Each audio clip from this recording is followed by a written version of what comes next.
اللهم صل على محمد وآل محمد. اعوذ باللہ من الشیطان اللعین الرجیم. بسم اللہ الرحمن الرحیم. الحمد للہ رب العالمین، الصلاة والسلام علی اشرف الانبیاء والمرسلین سیدنا ابی القاسم محمد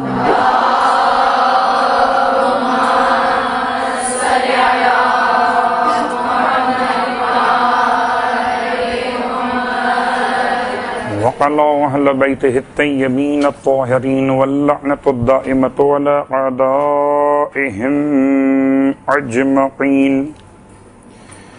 أما بعد، فقد قال الله تبارك وتعالى في كلامه الحميد وفرقانه المجيد قوله الحق وهو أصدق القائلين. بسم الله الرحمن الرحيم.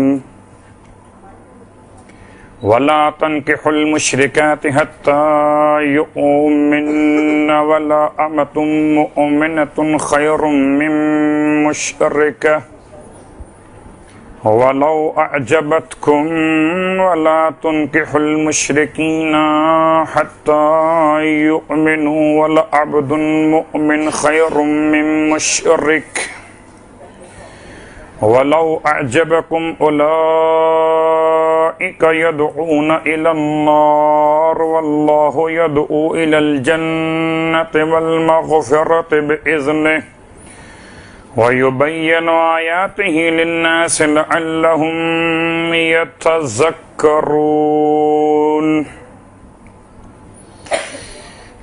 تمام حمد و ثنا خدائے واجب الوجود کے لیے اور تمام ہدیہ درود و سلام اشرف الموجودات ختمی مرتبت صلی اللہ علیہ وآلہ وسلم کے لیے.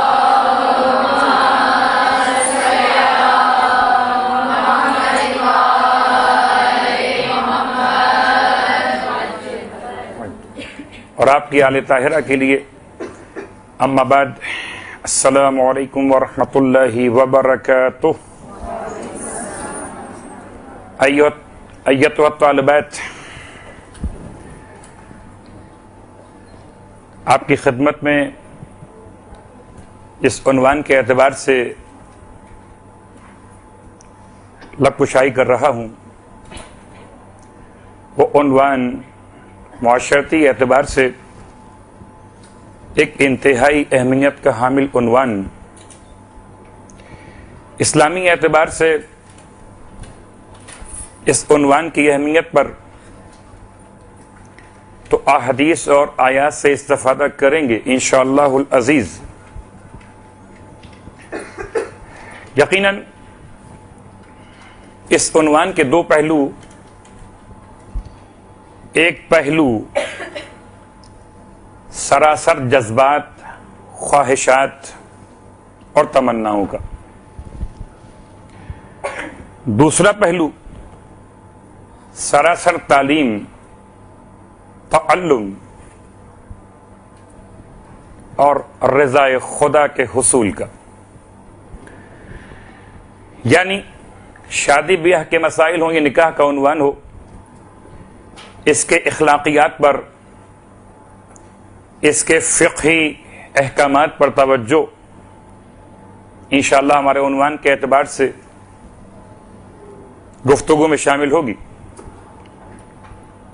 اولاً لفظ نکاح کے اعتبار سے صرف 2 یا 3 جملوں سے ہم تعریف کرتے ہوئے تمہید کو مکمل کر لیں. نکاح عربی ادب کے لحاظ سے ایک مصدر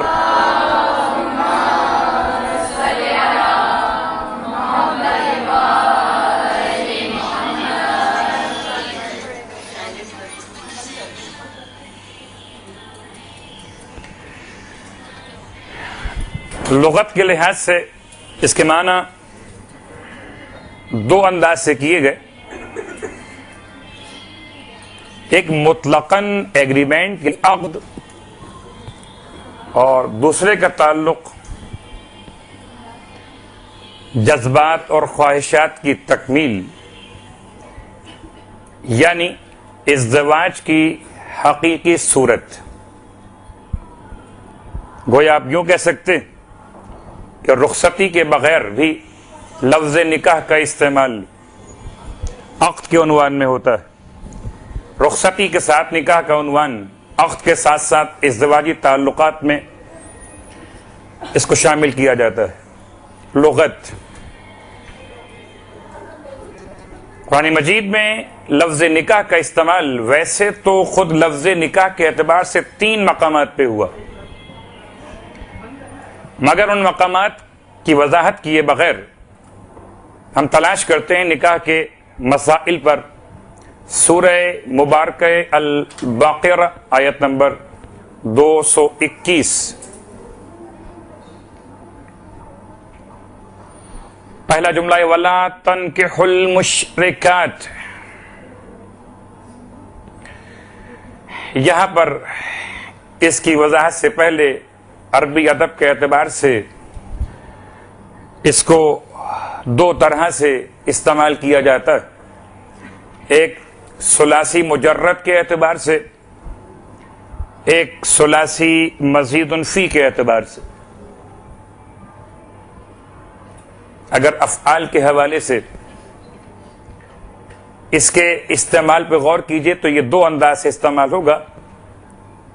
جیسے کہ ہم سنتے ہیں عام طور پر صیغہ نکاح میں انکحتو، یہ باب افعال کا ماضی ہے. جواب میں قبلت النکاح، نکاح ثلاثی مجرد کے مصدر کے طور پر استعمال ہوا. یعنی کہنے کا مطلب یہ ہوا کہ اگر من جانب مرد ہو تو ثلاثی مجرد کا عنوان صیغے میں قائم ہوگا، من جانب خاتون ہو تو ثلاثی مزید فی کے طور پر ہوگا. اس وضاحت کے ساتھ اب سنیں آیت کو. وَلَا تَنْكِحُوا الْمُشْرِكَاتِ، تَنْكِحُوا نکاح يَنْكِحُوا وَلَا تَنْكِحُوا الْمُشْرِكَاتِ. خدا اولاً مردوں سے مخاطب کہ خبردار تم مشرک خواتین سے نکاح مت کرنا. آیا حکم مطلقاً ہے، حکم مقید ہے؟ مقید کے لیے قید یہاں موجود نہیں. البتہ ایک آسانی خدا نے قائم فرمائی کہ کوئی مشرک خاتون زندگی بھر تو مشرک شاید نہ رہتی ہو، کبھی ایمان بھی لا سکتی ہے. تو کہا گیا وَلَا تَنْكِحُوا الْمُشْرِكَاتِ حَتَّى يُؤْمِنَّ. دیکھو مشرک خواتین سے اس وقت تک نکاح مت کرنا جب تک کہ وہ ایمان نہ لے آئیں.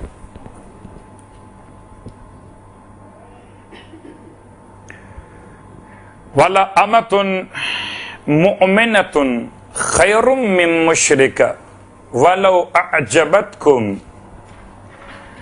اور ایک خاتون مومنہ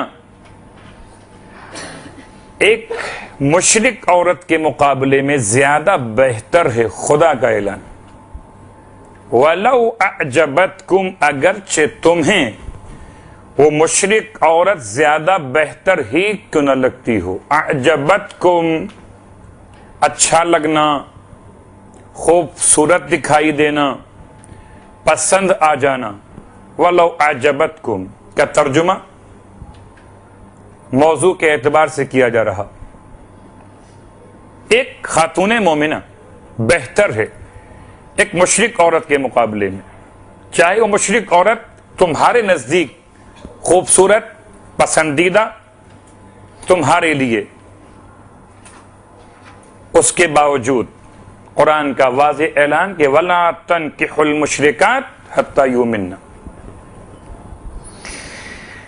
گرچہ یہ آیت کا پس منظر شأن نزول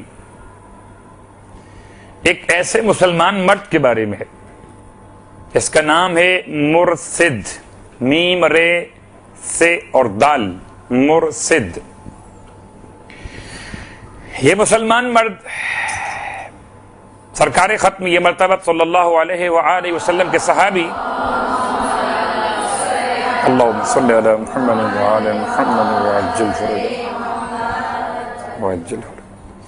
مدینہ منورہ سے رسول کے نمائندے بن کر مکہ المکرمہ پہنچے۔ بظاہر واقعہ فتح مکہ سے پہلے کا ہے۔ یہ مسلمان مرد وہاں جب اپنی ذمہ داری کو انجام دے رہا تو اس کی ملاقات مکہ المکرمہ میں ایک مشرق خاتون جس کا نام تھا عناق، عین نون الف اور قاف، عناق سے ہوئی۔ عناق نامی خاتون مشرق خاتون بھی ہے، گناہگار خاتون بھی ہے، دعوت گناہ دیتی ہے۔ سلام ہو اس مسلمان مرد پر جو دعوت گناہ کے مقابل اپنے آپ کو روک دیتا ہے کہ اب یہ معاملہ اسلام کے اعتبار سے حرام ہو چکا ہے۔ فوراً مشرق عورت پلٹتی ہے کہ اچھا پھر ٹھیک ہے، نکاح قائم کر لیتے ہیں تاکہ اسلامی اعتبار سے بھی مسئلہ حل ہو سکے۔ اور جب مسلمان مرد اس خاتون مشرق کے پیغام کے جواب میں سرکار ختمیہ مرتبت کے عنوان سے کہتا کہ اگر نکاح کرنا بھی ہے تو رسول خدا سے پوچھے بغیر نکاح ممکن نہیں ہے۔ ٹھیک، رسول خدا کے پاس جب واپس مدینے پہنچے مرشد صحابی اور رسول تو معاملہ پیش کیا کہ مشرق عورت زمانے شرک میں مجھے بہت پسند تھی، اب میں اس سے نکاح کر سکتا ہوں تاکہ اسلامی اعتبار سے یہ ازدواج شرعاً درست ہو جائے۔ اللہ کے رسول خاموش ہیں۔ آپ کی خاموشی وحی خدا کے نزول کے عنوان سے ہوا کرتی تاکہ زمانہ یہ نہ کہے کہ پیغمبر خود سے آیات کو بنا کر پیش کر دیتے ہیں۔ آیت نازل ہوئی اور آیت نے دونوں طرح کے معاملات کو حل کر دیا، یعنی خواتین اور مرد دونوں کے لیے۔ وَلَا تَنْكِحُوا الْمُشْرِكَاتِ بظاہر ایک مسلمان مرد کا مسئلہ تھا، لیکن قرآن مجید خالی ایک مسلمان مرد کے لیے نہیں ہے بلکہ تا قیام قیامت تک تمام انسانیت کے لیے ہدایت کہ خبردار مرد مسلمان سن لیں کہ کبھی مشرق خواتین سے نکاح نہ کریں جب تک کہ وہ ایمان لے کر نہ آ جائیں۔ اور اس میں کوئی شک نہیں کہ ایک مومنہ خاتون بہت بہتر ہے مشرق خاتون سے۔ آیت کا اگلا حصہ یہ متعلق خواتین سے، وَلَا تُنْكِحُوا الْمُشْرِكِينَ۔ اب آپ غور کیجئے، صیغہ اول تھا وَلَا تَنْكِحُوا، ہم نے تے پر زبر پڑھا، وَلَا تَنْكِحُوا، ثلاثی مجرد کے اعتبار سے صیغہ یہاں پر واقع ہوا۔ اب وَلَا تُنْكِحُوا صیغہ باب افعال، وَلَا تُنْكِحُوا الْمُشْرِكِينَ۔ دیکھو خواتین سنیں کہ کوئی بھی خاتون مومنہ کسی مشرک مرد سے نکاح رائج نہ کریں حتی یؤمنوا، یہاں تک کہ وہ مشرک مرد ایمان لے کر نہ آ جائیں۔ وَلَعَبْدٌ مُؤْمِنٌ خَيْرٌ مِّن مُشْرِكٍ، اور ایک مومن مرد ایک مشرک سے برحال بہتر ہے، بہت بہتر ہے۔ وَلَوْ أَعْجَبَكُمْ، انداز پورا وہی ہے، چاہے وہ مشرک مرد آپ کو بہتر ہی کیوں نہ لگتا ہو، خوبصورتی کے عنوان میں بہتر ہی کیوں نہ ہو، لیکن خدا کے نزدیک ایک مومن مرد کے مقابلے میں مشرک مرد کی کوئی حیثیت نہیں۔ اس سے نکاح اگر جائز بھی ہو تو ایک شرط کے ساتھ کہ وہ ایمان لے کر آئے۔ آخر کیوں؟ اگر نکاح شادی بیاہ کا مسئلہ میرے اور آپ کے معاشرے کا اپنا مسئلہ ہے اور اللہ کے رسول نے ہم پر اور آپ پر چھوڑ دیا کہ جیسے چاہیں رشتہ قائم کر لیں، جیسے چاہیں شادی بیاہ کے عنوان کو مضبوط کر لیں، لیکن خدا نے اس کا نتیجہ بیان کیا کہ اس نے ایسا کیوں فرمایا۔ خدا کو تعصب تو نہیں ہے کہ مشرک اس کے دشمن ہیں تو وہ اپنے دشمنوں کے اعتبار سے اتنی سختی کو بیان کرتا ہو۔ اس نے ایک پیغام دیا اور یہ پیغام صاحبان ایمان کے لیے، نہ کہ خود خدا کے لیے، خدا کا پیغام۔ اولئک یدعون الی النار، مسئلہ یہ ہے۔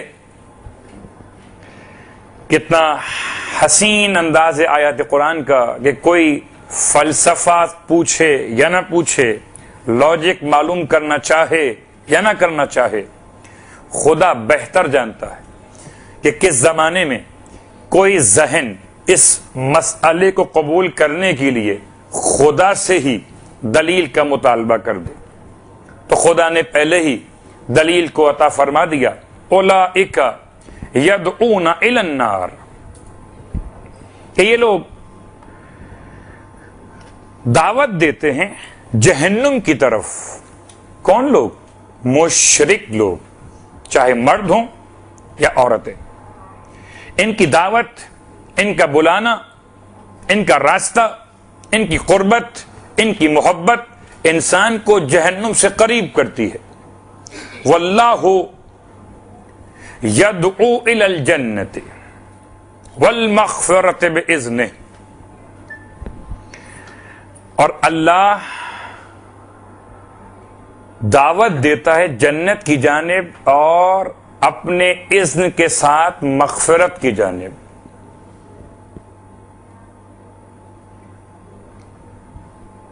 گویا آیت قرآن نے واضح کر دیا کہ ایک مومن کو دعوت جنت قبول کرنا ہے یا دعوت جہنم قبول کرنا ہے۔ دو دعوتیں ہیں، ایک جہنم کی دعوت، ایک جنت کی دعوت۔ جنت کی دعوت کے ساتھ ساتھ خدا کی بارگاہ سے مغفرت کی دعوت۔ وَيُبَيِّنُ آيَاتِهِ لِلنَّاسِ، اور خدا اپنی آیات کو ایسے ہی کھول کھول کر بیان کیا کرتا ہے انسانوں کے لیے، اور پھر انسانوں کی کمزوری ارادہ کو دیکھتے ہوئے خدا نے استعمال کیا لعلہم، شاید کہ یہ لوگ یتذکرون، نصیحت کو حاصل کر لیں۔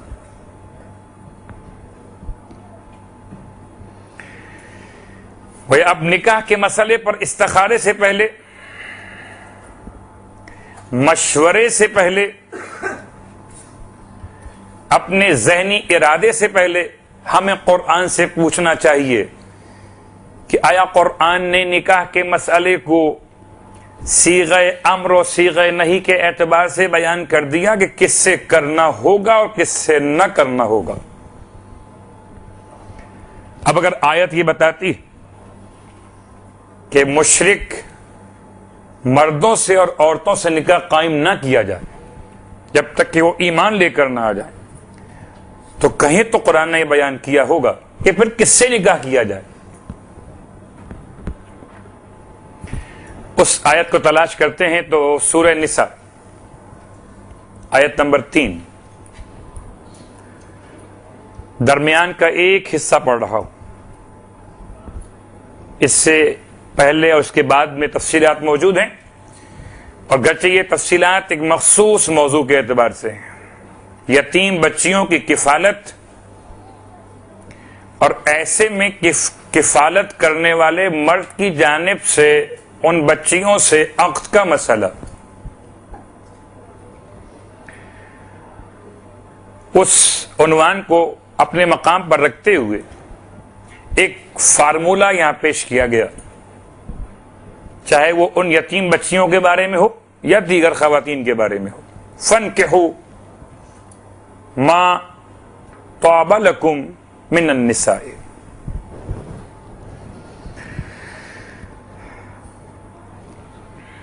ترجمہ ہے بس تم نکاح کرو جو تمہارے لیے خواتین میں سے پاکیزہ قرار دی گئیں، ما طاب لکم من النساء. یعنی قرآن مجید نے اگر ایک مقام پر ولا تنکحو کہہ کر روک دیا تو ایک مقام پر فنکحو کہہ کر حکم دیا. کس سے مت کرو یہ بتا دیا، کس سے کرو یہ بتا دیا.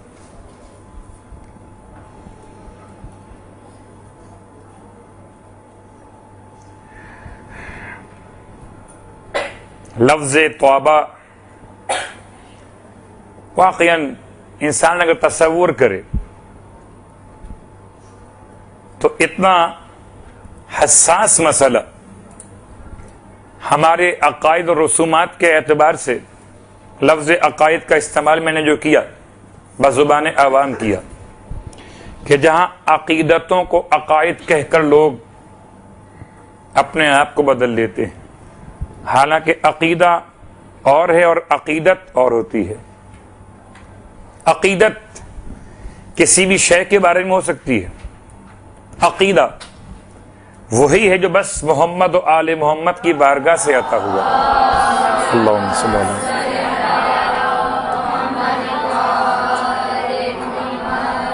مثلا یہ جو آپ نے شعر پڑھا شاعر اہل بیت، اس شعر سے مجھے عقیدت ہو گئی. عقیدت ہونا اور بات ہے، عقیدہ ہونا اور بات ہے. والدین کا احترام، مخصوص اشیاء کے استعمال میں انسان کی انسیت ممکن ہے عقیدت کے اعتبار سے ہو، عقیدہ نہیں ہے. تو اگر نکاح کے مسائل میں یہ رسوم اور یہ تمام خرافات جو داخل کر دی گئیں اس کو ہٹا کر دیکھیے تو بالکل خالص اسلامی نقطہ نگاہ سے ایک نفی اور ایک اس بات. کن سے نکاح کرو؟ ما طاب لکم من النساء، جو پاکیزہ ہیں، جو طیب ہیں، جو طاہر ہیں، خواتین میں سے تمہارے لیے. اور اب بات کو آگے بڑھاتے ہوئے تیسرے مرحلے پر قرآن کی ایک اور آیت جو عام طور پر خطبہ نکاح میں تلاوت کی جاتی ہے.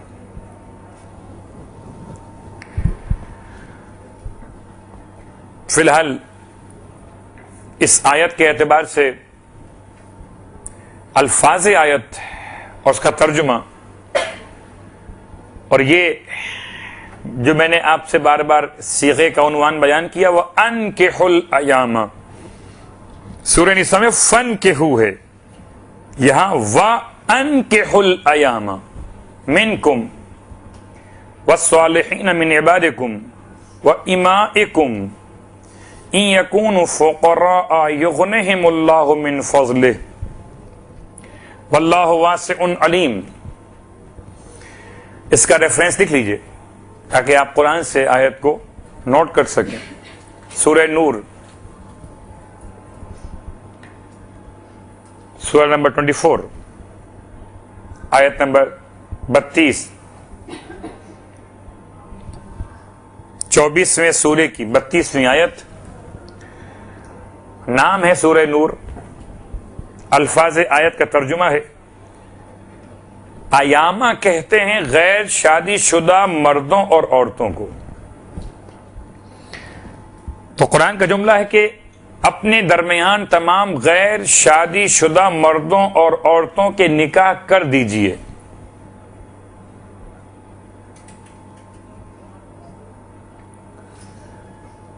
اور جو شائستہ غلام اور کنیزیں ہیں آپ کے یہاں ان کے بھی نکاح کر دیجئے. یہ ترجمہ ہم نے کیا واو عاطفہ کے اعتبار سے. صیغہ ایک مرتبہ استعمال ہوا اور دو عنوان پہ قائم ہوا، الایام منکم اور الصالحین من عبادکم و امائکم. دونوں کے لیے انکحو استعمال ہوا.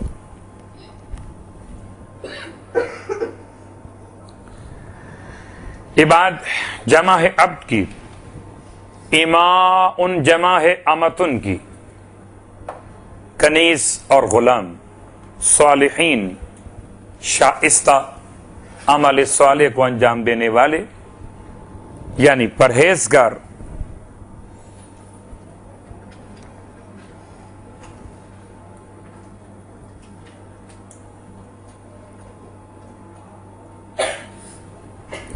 قرآن آخر میں کہتا ہے اس آیت کے اندر ان یکونوا فقراء، یہ غلام اور کنیزیں بیچارے یہ تو غریب ہوں گے. اگر یہ غریب ہوں گے، فقیر ہوں گے، یغنہم اللہ من فضل، اللہ انہیں اپنے فضل و کرم سے غنی کر دے گا. اور جسے خدا غنی کر دے اسے کوئی غریب نہیں کر سکتا. ہاں جو خود سے غنی بن کے بیٹھ جائیں وہ اور بات ہے، اسے خدا غنی کر دے.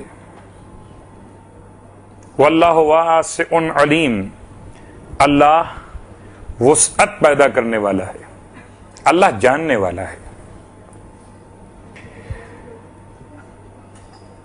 خدا کے اس جملے پر کیا گفتگو کی جائے. لفظ واسع خدا کے اسما میں سے ایک اسم، وسعت پیدا کرنے والا. گنجائش پیدا کرنا انسان کی بس کی بات نہیں. فیملی کے مسائل، خاندان کے مختلف عقیدتوں کے مجموعے آج یہ دعوت فکر دیتے ہیں کہ پہلے انسان روزگار کے قابل ہو جائے نہ، پہلے انسان غنی ہو جائے پھر نکاح کرے. قرآن کہتا ہے پہلے نکاح کر لو پھر غنی ہو جاؤ گے. تو ایک فارمولہ ہمارا ہے، ایک قرآن کا ہے.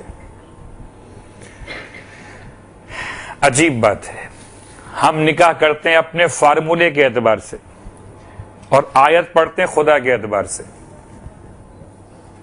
یعنی خطبہ نکاح میں آیت پڑھی جاتی ہے کہ یکونوا فقراء یغنہم اللہ من فضلہ، کہ اگر یہ لوگ تنگ دست ہوں گے تو خدا انہیں اپنے فضل و کرم سے غنی کر دے گا. اللہ وسعت پیدا کرنے والا ہے، اللہ جاننے والا ہے.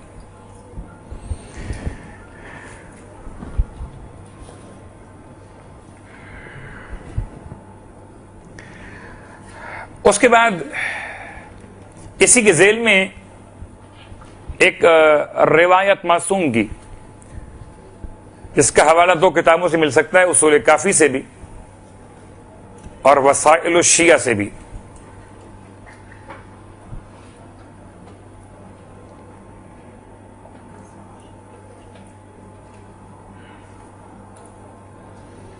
الفاظ روایت من ترک التزویج مخافت العیلہ فقد اساء باللہ الظن. آپ کے لیے ترجمہ کافی ہے، اتار لیجئے. من ترک، جو چھوڑ دے، التزویج، نکاح کرنے کو، زوجیت کے عنوان کو، مخافت العیلت، غربت اور تنگ دستی کے خوف سے، فقد اساء باللہ الظن، بس اس نے خدا پر برا گمان کر دیا.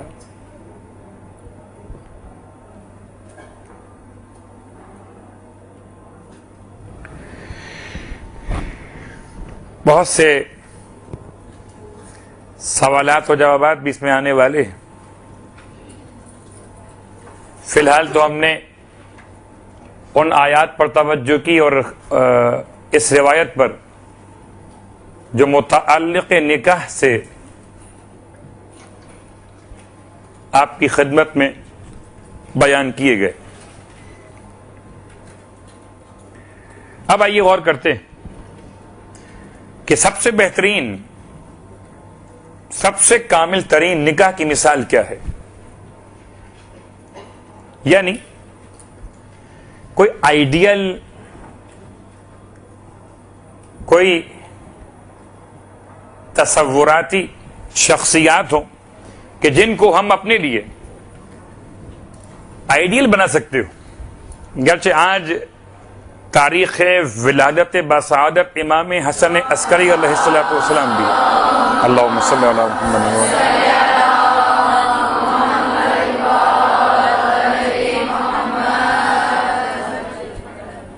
حسن اتفاق ہے کہ یہ ایک ملی جھلی تاریخ ہے، ایک خوشی کا حوالہ بھی ہے اور ایک غم کا حوالہ بھی ہے. غم کا حوالہ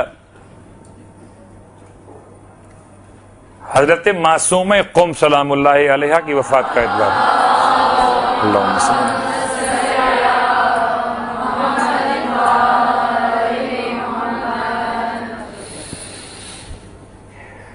عرب ممالک میں مومنین کے نزدیک جو تاریخ مشہور ہے 11ویں امام کی تاریخ کے حوالے سے، آپ کی آمد کے حوالے سے، وہ 8 ربیع الثانی. ہمارے اور آپ کے یہاں 10 ربیع الثانی. 10 ربیع الثانی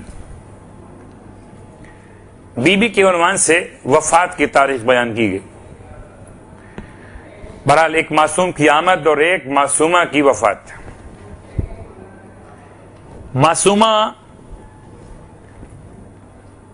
بغیر ازدواج کے دنیا سے رخصت ہوئیں، یعنی معصوم قم.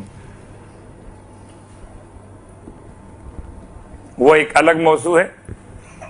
آپ کے زمانے کے حالات و واقعات کیا ہیں اور کس بنیاد پر ایسا ہوا؟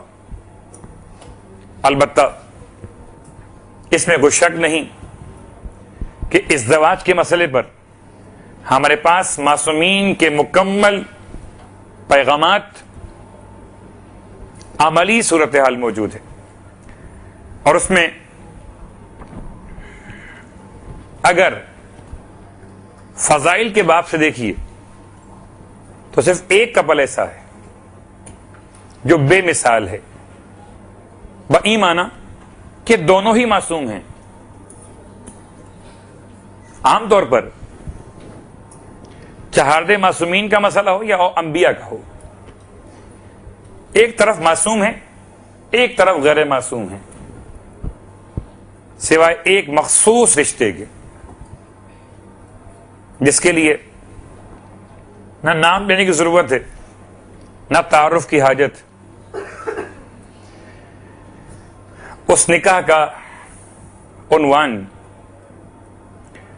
اور خاص طور سے یہ بات تو ہم اپنی ہر نکاح کی تقریب میں کم از کم بیان کرتے کہ جو ہم دعا مانگتے ہیں نکاح کے بعد کہ پروردگار اس دلہن کو، اس خاتون کو سیرت شہزادی پر اور دولہا کو سیرت مولائے متقیان پر چلنے کی توفیق عطا فرمائے، اور سب لوگ اس وقت آمین کر رہے ہوتے ہیں. لیکن بیچارے دولہا اور دلہن نہ وہ جانتے کہ سیرت مولا علی کیا ہے، نہ وہ جانتی ہیں کہ سیرت شہزادی کونین کیا ہے.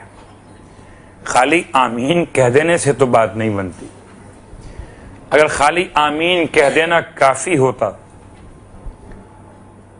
تو پھر عمل کی دعوت تو خود بخود دم توڑ دیتی کہ ٹھیک ہے آپ نے ہدایت کی دعا مانگی اور آمین کہہ دیا، اب اللہ کی مرضی دے یا نہ دے.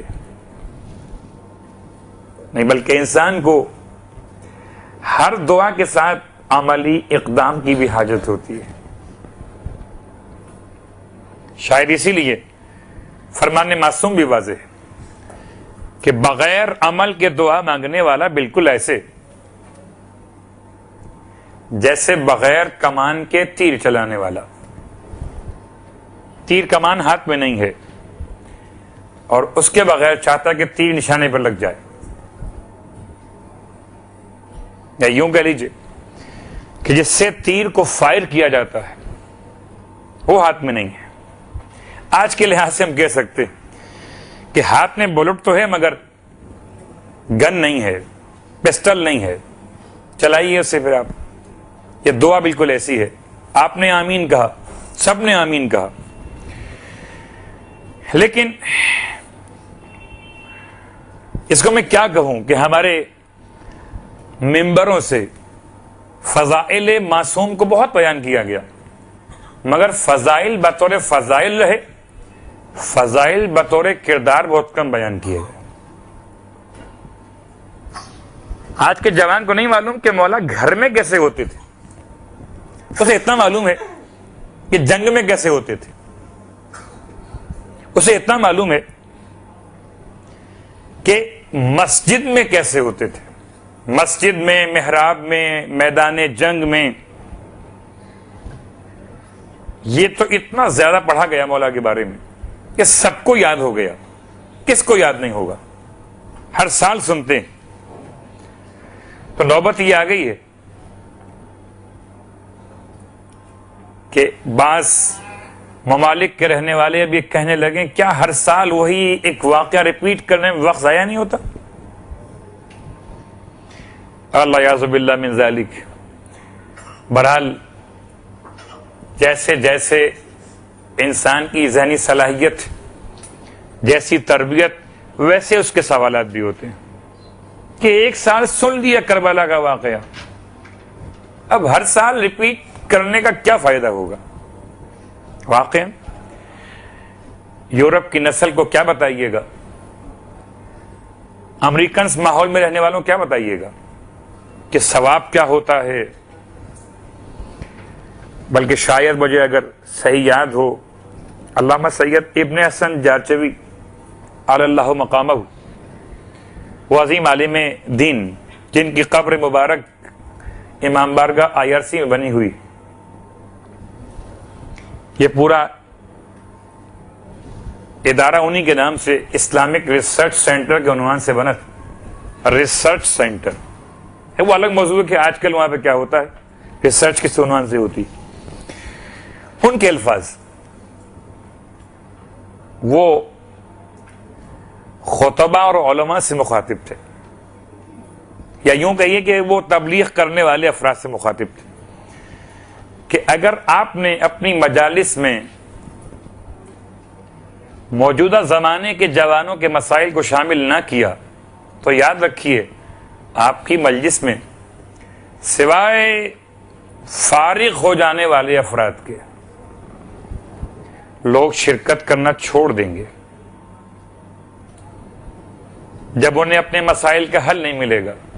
خیبر اور خندق ہر سال سن کر واپس چلے جائیں گے اور کوئی ان کو اپنا مسئلے کا حل نہیں ملے گا تو لا محالہ کب تک آئیں گے,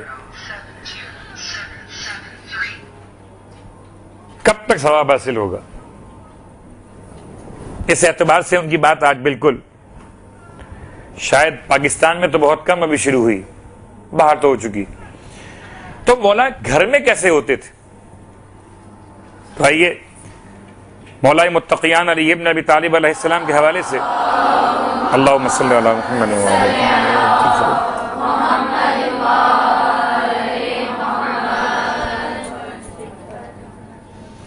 مولا اپنے گھر میں اور گھر کے باہر بالکل مختلف شخصیتوں کے اعتبار سے اپنے کردار کو پیش کرتے ہیں. گھر کے باہر مرد میدان ہیں, گھر کے اندر ایک محبت کرنے والے شوہر ہیں, ایک پیار کرنے والے باپ ہیں, گھر کے کاموں میں شہزادی کا ہاتھ بٹانے والے ایک بہترین سیرت قائم کرنے والے معصوم ہیں. میں نے خاص طور سے اس لیے بھی ان دو معصومین کا نام لیے. عام طور پر ہمارا معاشرہ کہتے تو اپنے آپ کو 12 امامی ہیں, مگر شاید عملاً صرف 2 ہی اماموں کو جانتے ہیں, فضائل میں مولا علی کو, مصائب میں مولا حسین کو. باقی 10 تو اپنے مقام پر 10 رہتے ہیں, اور کبھی کبھی تو ایسے لطیفے پیش آتے ہیں کہ 10ویں امام کا مولا عباس, کہ مولا عباس تو امام نہیں ہے, کہا تقی نقی ان میں سے کسی ایک کو نکال دیں, مولا عباس تو مولا عباس. اس حد تک، خیر یہ تو ہم نے بہت ہی معمولی مثال دی، اس لیے کہ ممبروں سے صرف علی اور حسین کے علاوہ، مولا کے علاوہ باقی ائمہ کا بہت کم تذکرہ ہوتا ہے. چلے انہی کے نام سے صحیح، ٹھیک ہے، باقی 11 بھی انہی کے پیغام کو لانے والے ہیں. تو اگر آپ مولا کی بات کرتے ہیں، مولا سے محبت کرتے ہیں، تو مولا اپنے گھر میں شریک حیات کے ساتھ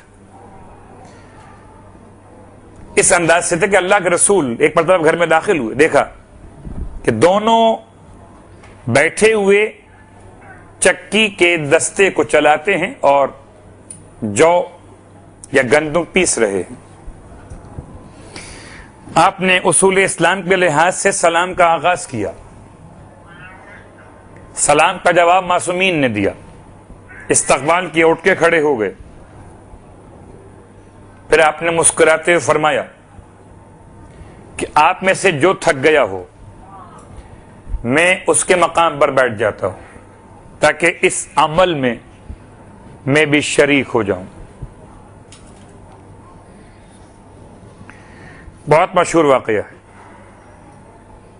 مگر نکاح کے عنوان میں کاش نکاح کی تقریبات سے پہلے سنا دیا جائے.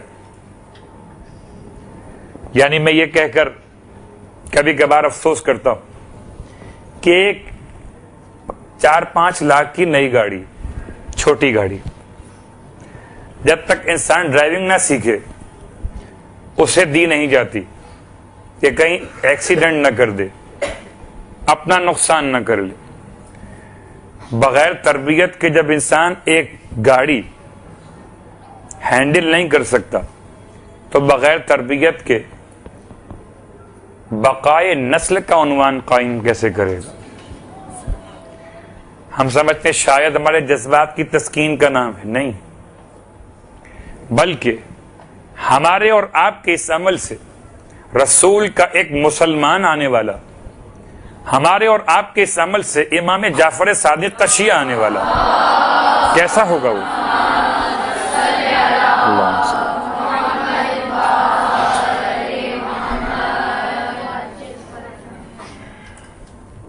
تو امام کے حوالے سے جو واقعہ مکمل کر رہے تھے اس میں انشاءاللہ آہستہ آہستہ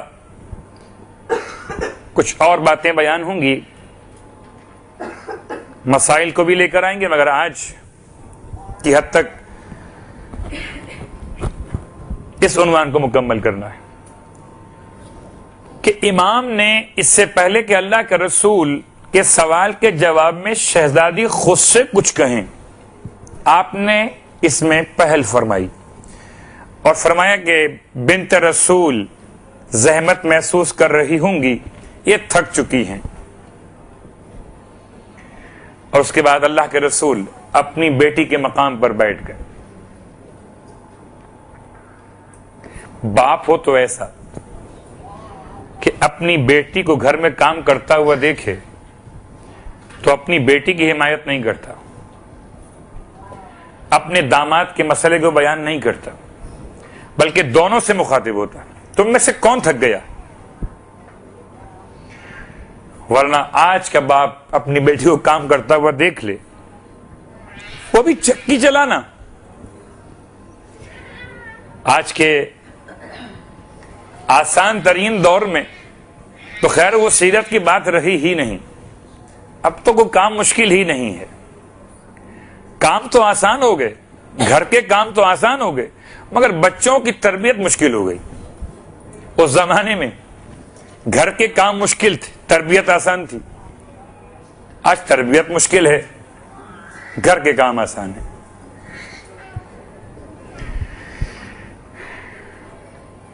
یہ تو بات تھی اس واقعے کی ذیل میں. البتہ رہبر معظم آیت اللہ العظمی سید علی خامنئی مد ظلہ العالی اپنی ایک تقریر میں جو شہزادی کونین کے عنوان سے آپ ارشاد فرما رہے تھے، بیان کر رہے تھے، فرماتے ہیں کہ شہزادی کونین مولائے متقیان کے ساتھ صرف 9 سال رہیں بطور شریک حیات، اور 9 سال کا دورانیہ، اس 9 سال کے دورانیے میں تقریباً 60 معرکے امام نے طے کیے، اسلامی جنگوں کے اعتبار سے، غزوات اور سرایا کے اعتبار سے۔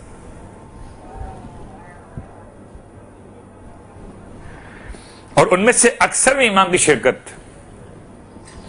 اب میں سوال کیا جائے کہ کیا امام نے بی بی کو وقت دیا من حیث شوہر یا نہیں دیا؟ 60 جنگیں، اکثر میں امام کی شرکت، اور جنگ ایسی نہیں ہے کہ گلی میں گئے جنگ ہو گئی، مسجد میں گئے واپس آ گئے، نہیں، آج گئے کل آئیں گے، کل گئے پرسوں آئیں گے، 3 دن بعد آئیں گے، 4 دن بعد آئیں گے، شہر سے باہر بہت فاصلہ ہے۔ اس پورے دورانیے میں اگر جناب سیدہ کی سیرت کو اختیار کر لیا جائے آج کے دور میں، تو واقعاً شوہر اطاعت خدا میں اگر گھر سے دور بھی ہو تو شکوہ اور شکایت زبان پر نہیں آتی۔ اور جب امام آتے تھے تو کیا ایسا ہوتا تھا کہ امام کا جسم کوئی اتنا معجزانہ محفوظ رہتا ہو کہ کوئی زخم لگتا ہی نہ ہو؟ نہیں، امام کے جسم پر اتنے زخم ہوتے تھے کہ بسا اوقات شہزادی روئی کو اندر زخم کے اندر رکھتی تھی۔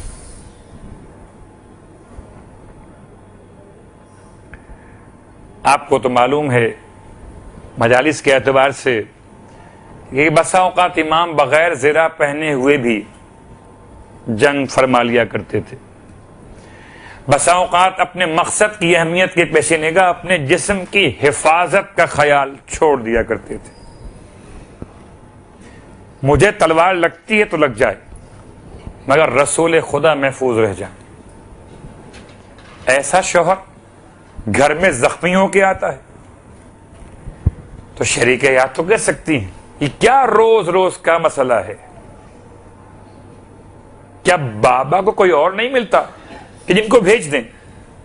آج کے خواتین کے انداز میں اگر بات ہم سوچتے ہیں، آپ ہی رہ گئے بس جانے کے لیے؟ نہ، سلام ہو اس عظیم شہزادی پر جو امام کی ہمت بناتی، ان کے زخموں کو دھوتی، ان کی تلوار کو سائیکل کرتی، تلوار پر لگے ہوئے خون کو دھوتی، بجائے شکوہ اور شکایت کے، بجائے اظہار ناراضگی کے، رضا کا وہ ماحول گھر میں ہوتا ہے کہ امام فرماتے کہ میں جب بھی کبھی فاطمہ کو دیکھتا ہوں میرے سارے ہم اور غم دور ہو جاتے ہیں۔ عجیب بات ہے، دنیا کے ہم اور غم دور ہوں، ناد علین مظہر العجائب تجدہ عونا لک فی النوائب کل ہم و غم سینجلی۔ تمام ہم اور غم دور ہو جائیں امام کی نصرت کے اعتبار سے، اور امام کے ہم اور غم دور ہوں جناب سیدہ کے چہرے کو دیکھ کر۔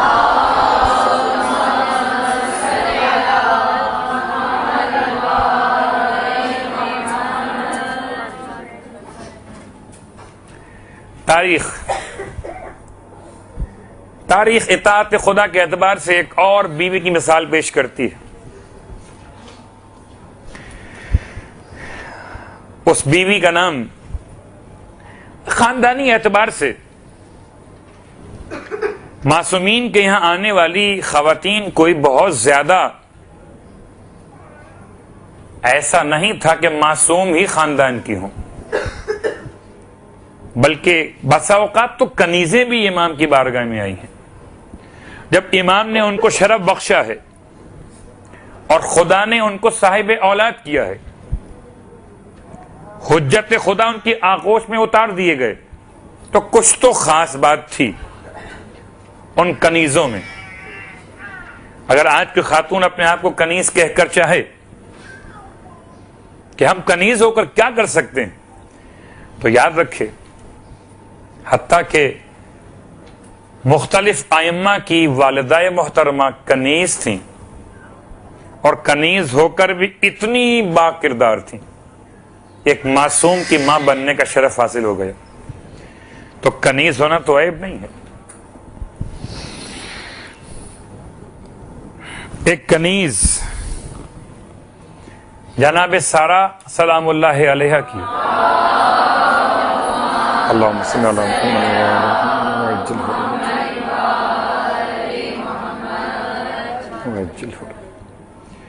جناب سارہ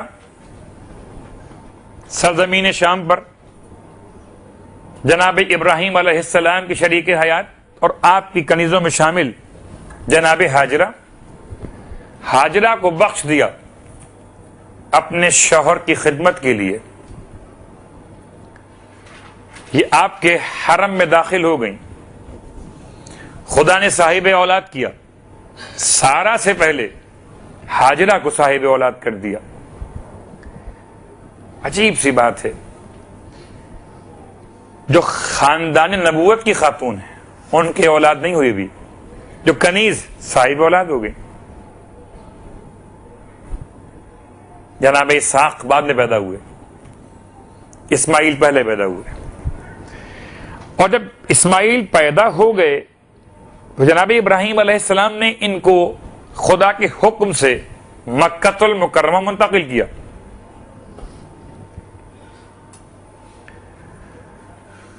اور جب مکے لے کر پہنچے، ابھی ذرا غور کیجیے گا کہ آج کے اور ہمارے ماحول میں اور کل کے اس کنیز خدا کے ماحول میں کیا فرق تھا. آج اگر کوئی شوہر اپنی بیوی کے ساتھ حکم خدا کی اطاعت کے لیے اسے کسی ایسے مقام پر رکھے کہ جہاں اس کی مشکلات ہوں، خاتون کے لیے پریشانیاں ہوں، حکم خدا کی اطاعت کے لیے، تو شاید خواتین احتجاج کریں. سلام و جناب ہاجرہ پر. آپ نے گھوڑے پر اپنی فیملی کو بٹھایا یا اونٹ پر، اختلاف فی تاریخ ہو سکتا ہے. مکے میں داخل ہوئے، مکہ کچھ بھی نہیں ہے، صرف پہاڑ ہی پہاڑ. بیچ میں کعبے کی زمین کی بنیادیں آپ کے علم میں ہیں، نمایاں وہ بھی نہیں ہیں. اور وہاں پر لا کر آپ نے اپنی فیملی کے اس حصے کو چھوڑ دیا. سورہ ابراہیم کی اس آیت کے اعتبار سے، ربنا انی اسکنت من ذریتی بواد غیر ذی زرع عند بیتک المحرم. اے پروردگار، میں نے اپنی ذریت کو تیرے محترم گھر کے پاس لا کر چھوڑ دیا، غیر آباد سرزمین پر. پروردگار،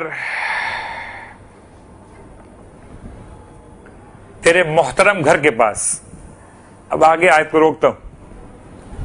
خالی مقصد ایک بیوی کا شوہر کے حکم کے اعتبار سے اطاعت خدا قبول کرنا.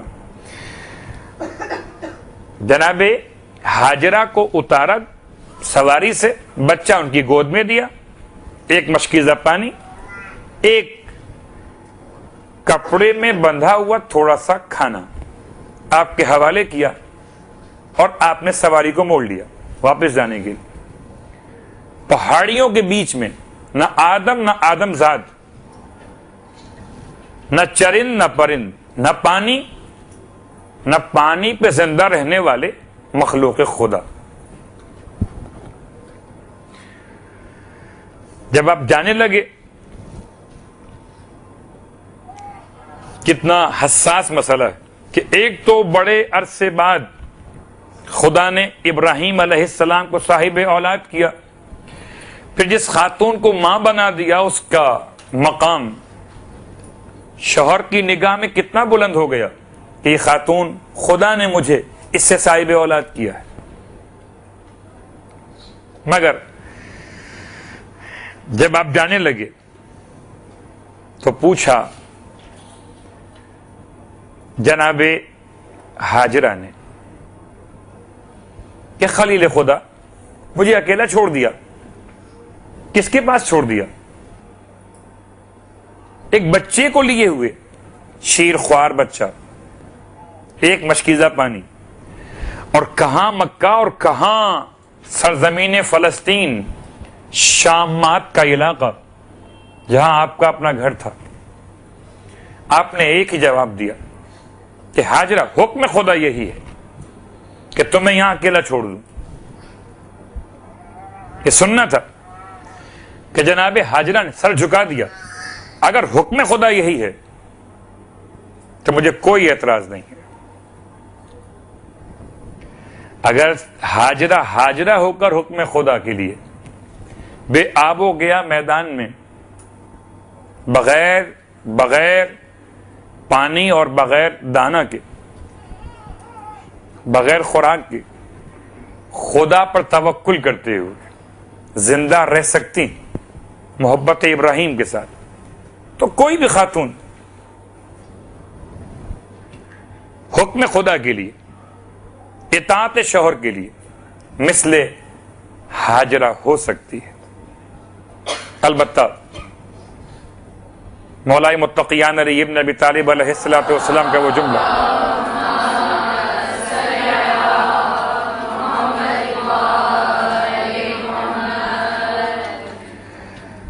امام کا وہ انداز،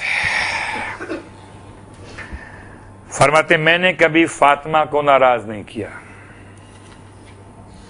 نہ فاطمہ نے مجھے کبھی غضبناک کیا۔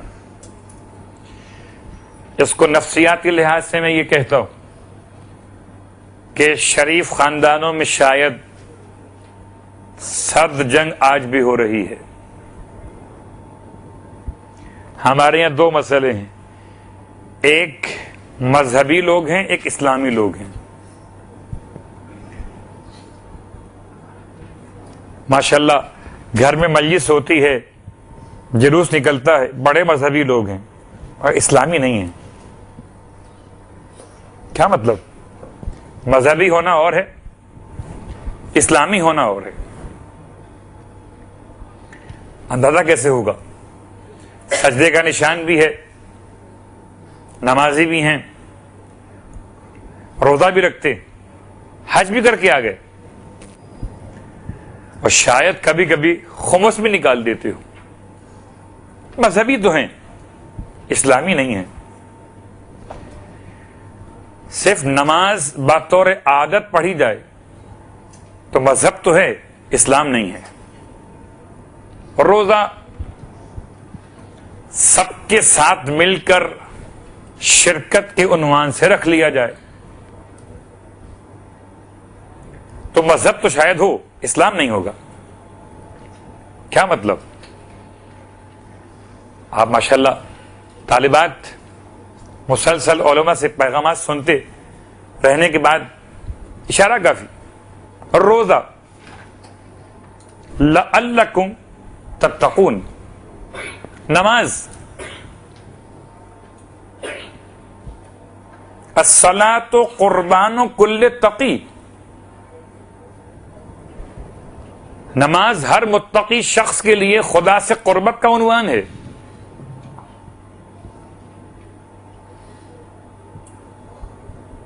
حج للہ علی الناس، اللہ کا حق انسانوں پر، تو جو اللہ کے حق کو سمجھے گا وہ اسلام کو کیسے چھوڑ دے گا؟ مگر اس میں فرق معلوم کیسے ہوگا؟ یہ جو میں نے بات کہی ہے، اس بات کو بہت غور کیجیے گا، بہت غور کیجیے گا۔ منقبت پڑھنے والے، اشعار کہنے والے شاید مذہبی تو ہوں، اسلامی ہونا بڑا مشکل امر ہے۔ ان کے اسلامی ہونے کا مطلب کہ وہ معصیت خدا سے اپنے آپ کو بچاتے بھی ہیں کہ نہیں بچاتے، مصلی کے مسلمان ہیں، رمضان کے روزے دار ہیں، خانہ کعبہ کو دیکھ کر خالی محرم ہوتے ہیں یا ان کی زندگی میں اطاعت ہی اطاعت ہے؟ معصیت کا دور دور تک کوئی نشان نہیں ہے. اس کی پہچان کب ہوگی؟ کبھی ہم سنتے تھے کہ شاید کوئی خلوت میں گناہ کرتا ہو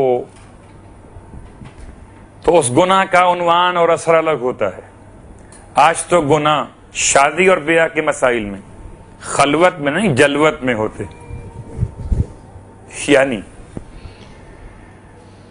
ویسے تو بہت سارے گناہ اپنے مقام پر ہیں، لیکن کچھ گناہ ایسے بھی ہیں جن کو چھپانے سے وہ چھپ نہیں سکتے، بلکہ وہ کیے ہی جاتے ہیں دکھانے کے لیے.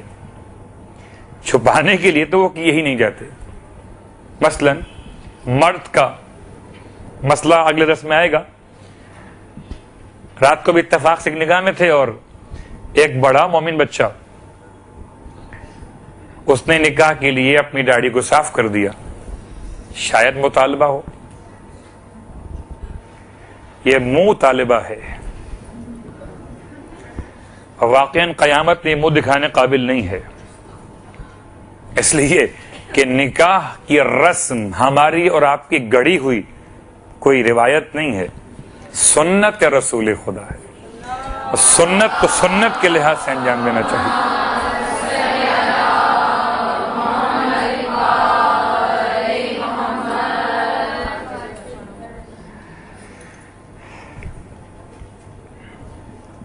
ظاہراً ایک گناہ یہ زبان پر آ ہی گیا. دوسرا گناہ خواتین کے اعتبار سے بے حجابی ہونا، حجاب کا ختم ہو جانا. اور اچھا بہانہ ہے نکاح کے موقع پر. لگتا ہے شاید خدا نے اس وقت انسان پر سے محرمات کو اٹھا دیا، حالانکہ نکاح خود ایک حرام کو حلال کرنے کا عنوان ہے. اور کوئی حرام حلال اس وقت تک نہیں ہو سکتا جب تک کہ حلال و محمد حلال الی یوم القیامت کی بنیاد پر پیغمبر کا فرمان نہ ہو. کوئی حرام اس وقت تک حلال نہیں ہے. شادی بیاہ کے مسائل میں آہستہ آہستہ ہم بڑھیں گے اس طرف بھی کہ جہاں رسم و روایت نے ہمارے لیے مسائل پیدا کیے، اور خاص طور پر براج اسلام سے جو مسائل پوچھے گئے ان کی بات بھی آئے گی. فی الحال اس مسئلے کو سمیٹتے ہوئے 2 یا 3 مسئلے آج کے کلاس کے اعتبار سے فتاوی براج اسلام کے لحاظ سے کہ گناہ کا ماحول، گناہ بالکل اعلانیہ طور پر معصوم کا فرمان ہے کہ اگر گناہ کیا خلوت میں تو توبہ خلوت میں کرو، اور اگر گناہ اعلانیہ کیا ہے تو اعلانیہ توبہ کرو. بہت سخت مسئلہ ہے. اعلانیہ گناہ کرنا آسان ہے، اعلانیہ توبہ کرنا آسان نہیں ہے. اور خوشی اور غم کے موقع پر ہی انسان پہچانا جاتا ہے کہ وہ اسلامی تھا یا مذہبی تھا. اگر اس کا انداز غم اور انداز خوشی اسلام کے عین اصولوں کے اعتبار سے ہو تو وہ اسلامی تھا، نماز کے وقت بھی، روزے کے وقت بھی، حج کے وقت بھی. اور اگر خوشی اور غم کے موقع پر اس کا انداز غیر اسلامی ہو، سمجھ لیجئے کہ مذہبی تھا. معاشرے کی زبان پر جو مذہب ہے اس کے اعتبار سے بڑے مذہبی لوگ ہیں، کرتے کیا ہیں کہ ان کے یہاں 40 دیگیں پکتی ہیں. بڑے مذہبی لوگ. تو جس بیچارے کے یہاں صرف ابلی ہوئی دال پکتی ہے محرم میں، وہ غیر مذہبی ہو گیا.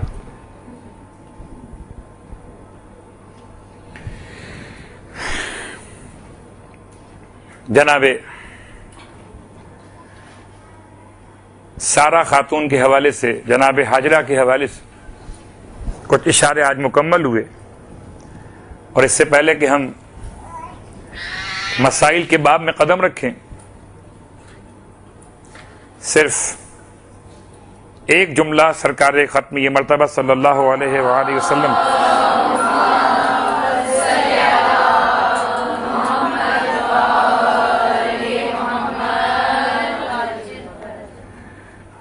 اور یہ مسئلہ آپ کے فرمان اس کو کتاب مستدرک الوسائل سے آپ کی خدمت میں تلاوت کر رہا ہوں. ما بنی فی الاسلام بناء احب الی اللہ من التزویج. اسلام میں کوئی بھی بنیاد ایسی نہیں ہے جو رکھی جا رہی ہو اور وہ خدا کو زیادہ پسندیدہ ہو تزویج کے مقابلے میں. اب جب یہ بات یہاں پر روایت کے اعتبار سے آ گئی تو اب مسئلہ استخارہ.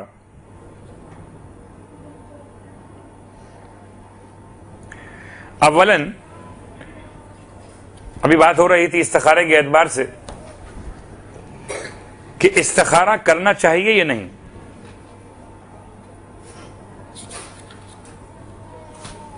حالانکہ بہت سے ہم نے گھر استخارہ اچھا آنے کے بعد بھی بگڑتے ہوئے دیکھے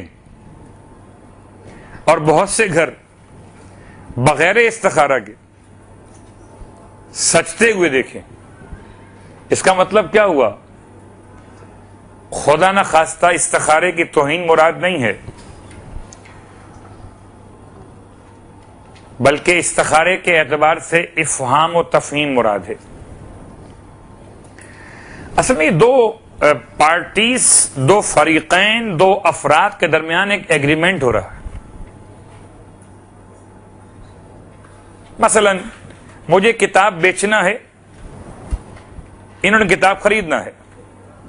کتاب کے بیچنے کا سودا کہلاتا ہے ایگریمنٹ، عقد بیع.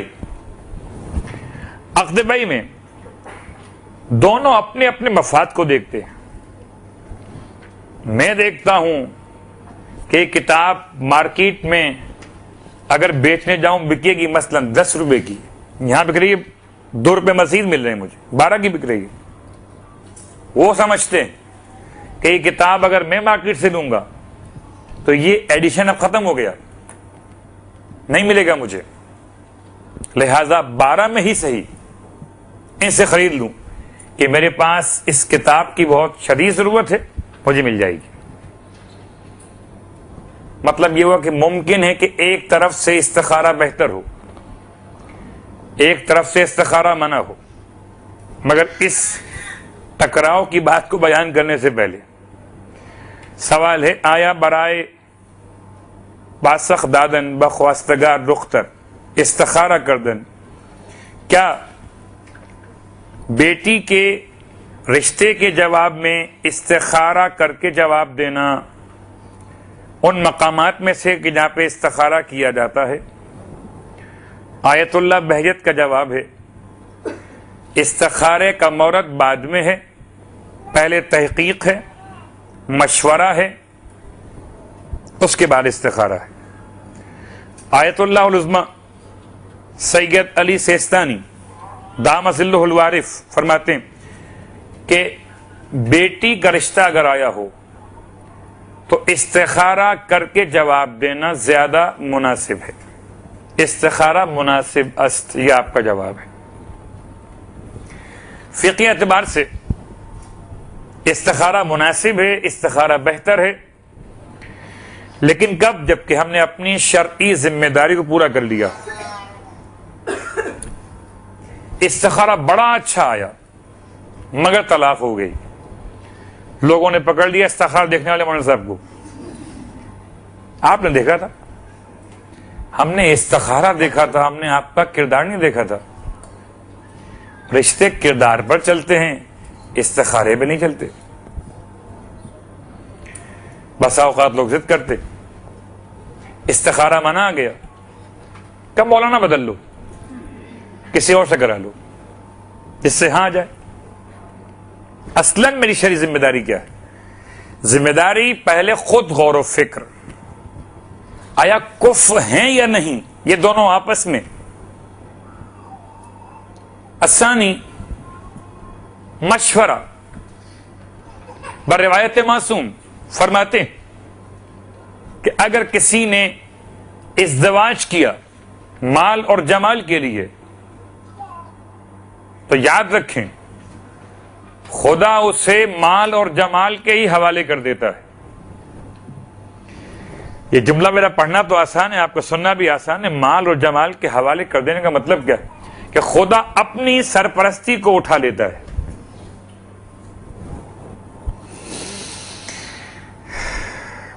وہ جو معصوم فرماتے ہیں روتے ہوئے، الہی ولا تکلنی الی نفسی طرفۃ عین ابدا ولا اقل من ذلک ولا اکثر، اے پروردگار مجھے میرے نفس کے سپرد مت کرنا، نہ تھوڑی دیر کے لیے نہ بہت دیر کے لیے، ایک پلک جھپکنے کے برابر، نہ اس سے کم نہ اس سے زیادہ۔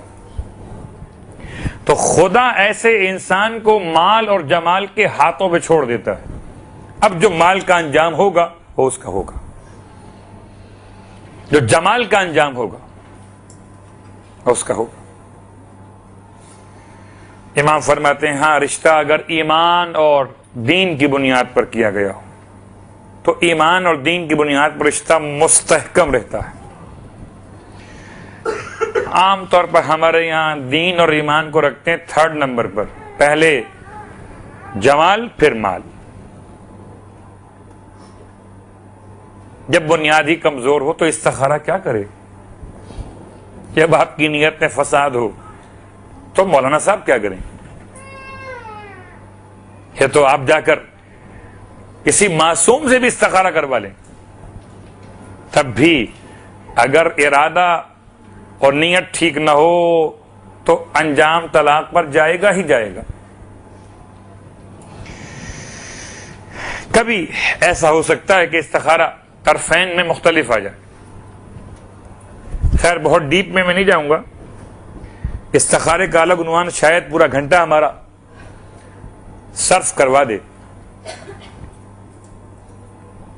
ایک ایک آیت کو سمجھنا استخارے کے باب میں،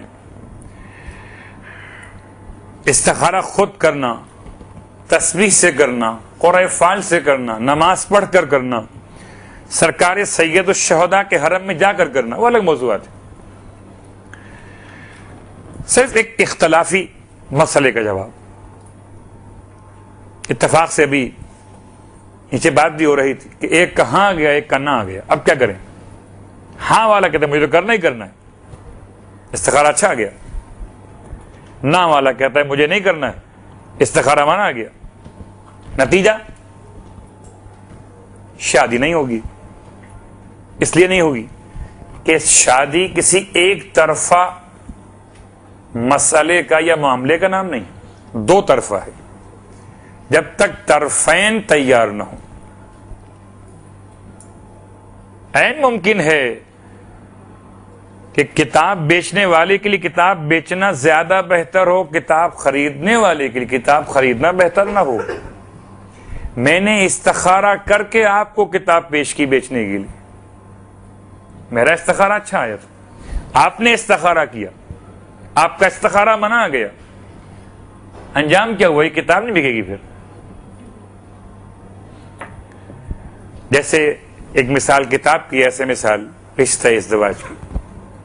عین ممکن ہے کہ ہمارے ذہن میں کچھ اور بات ہو، استخارہ بہتر آ جائے، سامنے والے کے ذہن میں کوئی اور بات ہو، استخارہ بہتر نہیں آئے۔ تو خدا را اپنی ذمہ داری کو، ایک جملہ اور استخارے سے بہت قریب قریب، بڑا حساس جملہ ہے۔ لوگ کہتے ہیں رشتے تو آسمان پر بنتے ہیں، خدا غلط کرے میڈیا کی غلط انداز گمراہی کو ایسا گمراہ کر دیا ہے کہ لوگ شیعہ ہوتے ہوئے غیر شیعہ کے جملوں کو اپنا عقیدہ بنا بیٹھے ہیں۔ رشتے تو آسمان پر بنتے ہیں، سب ڈال دیا اللہ کے اوپر، جان چھوٹ گئی۔ اب اچھا نکلا تو اللہ نے اچھا کر دیا، برا تو اللہ نے برا کر دیا۔ یہ عقیدہ بنو امیہ ہے، یہ عقیدہ سلاطین حکومت ہے کہ اپنے تمام تر اچھی اور بری بات کو اللہ پہ ڈال دو تاکہ عوام تو یہ کہہ کر ہمیں چھوڑ دے، بیچارہ حاکم کیا کرتا، جو اللہ نے چاہا وہ ہو گیا۔ سو لوگ کہتے ہیں کہ وہ پتا بھی نہیں گرتا مرضی خدا کے بغیر، ایسے ہی ہے، پتا بھی نہیں ہلتا مرضی خدا کے بغیر۔ یہ جملہ غلط، شاید مقام کفر پر ہو۔ پتا بھی نہیں گرتا علم خدا میں آئے بغیر۔ علم خدا اور ہے، مرضی خدا اور ہے۔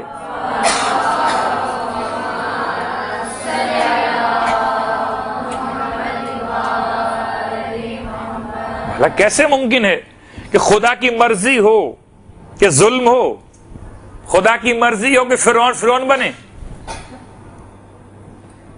خدا کی مرضی ہو کہ شداد جنت بنائے؟ نہیں، علم خدا کے بغیر۔ اور جو آپ تلاوت کرتی ہیں نماز غفیلہ میں سورہ الحمد کے بعد پہلی رکعت میں وَمَا تَسْقُطُ مِن وَرَقَةٍ إِلَّا يَعْلَمُهَا، پتا بھی نہیں گرتا الا مگر یہ کہ یعلمھا، اس کے علم میں رہتا ہے۔ یہ ہے آیت، نہ کہ وہ جو ہمارے یہاں مشہور ہے۔ خیر بات تھی رشتے کی، کیا واقعا رشتے آسمان پر بنتے ہیں؟ سورہ روم آیت نمبر 21، وَمِنْ آیَاتِهِ ان خلق لکم من انفسکم ازواجا، خدا کی آیتوں میں سے، خدا کی نشانیوں میں سے ایک نشانی یہ بھی، ومن آیات ہی کر کے جو آیات شروع ہوئی ہیں، تقریباً 7 آیتیں قرآن مجید میں، خود آیت ہے اور آیت شروع ہوتی ہے اور من آیات ہی کہہ کر، ان خلق لکم من انفسکم ازواجا، کہ اس نے تمہارے لیے تمہارے نفسوں میں سے جوڑے بنا دیے، لِتَسْكُنُوا إِلَيْهَا، تاکہ تم اس کی طرف سکون حاصل کر سکو جو تم میں سے جوڑا بنایا گیا۔ وَجَعَلَ بَيْنَكُمْ مَوَدَّةً وَرَحْمَةً، اور اس نے تمہارے درمیان مودت اور رحمت کو قرار دیا۔ ان فی ذالک، بے شک کہ اس کے اندر، لآیات نشانیاں ہیں، لقوم، ایسی قوم کے لیے، یتفکرون، جو فکر کرتے ہیں۔ سورہ روم آیت نمبر 21۔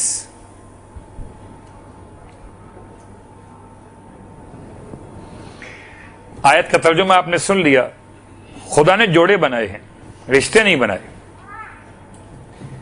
جوڑے بنانا اور ہے، رشتے بنانا اور ہے۔ ہاں، جو رشتے اس نے بنائے ہیں ان کو کہتے ہیں نسب، اور جو ہم بناتے ہیں وہ ہے سبب۔ نسب اور سبب۔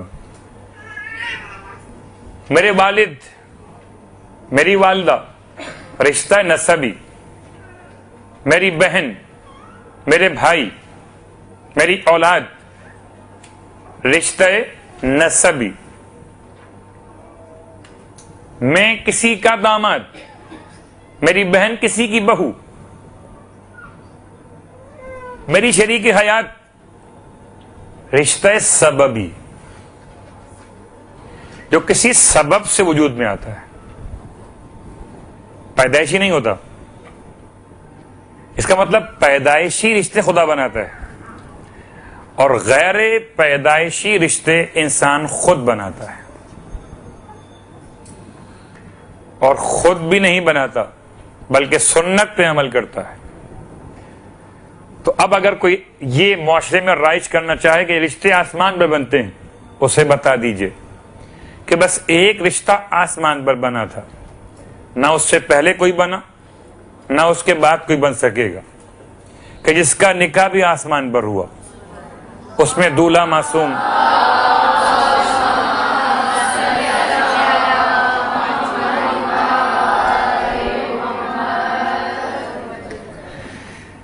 اس میں دونوں ہی معصوم تھے.